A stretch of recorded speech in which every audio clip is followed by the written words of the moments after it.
ایک خوبصورت اور پرسکون گاؤں میں ایک چھوٹا سا لڑکا رہتا تھا جہاں ہر صبح نئی امید اور خوشی لے کر آتی تھی۔ لیکن اس خوبصورت زندگی کے باوجود اس کے دل میں ایک عجیب سی بے چینی تھی، جیسے کوئی کمی ہو۔ پھر ایک شام جب مسجد سے اذان کی آواز بلند ہوئی، اس نے پہلی بار اس پکار کو دل سے محسوس کیا۔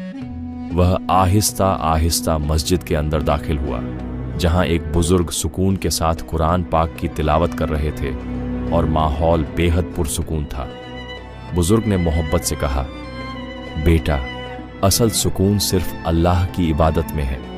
جب انسان اللہ کو یاد کرتا ہے تو دل کو حقیقی چین ملتا ہے۔ اس دن کے بعد لڑکے کی زندگی بدلنے لگی۔ وہ روز صبح اٹھ کر نماز ادا کرتا اور عبادت میں اپنا سکون تلاش کرتا۔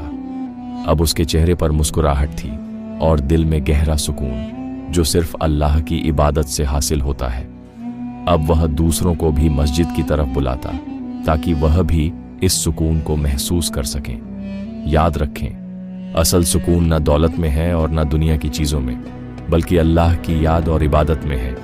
جب دل اللہ سے جڑ جاتا ہے تو زندگی خود بخود خوبصورت بن جاتی ہے۔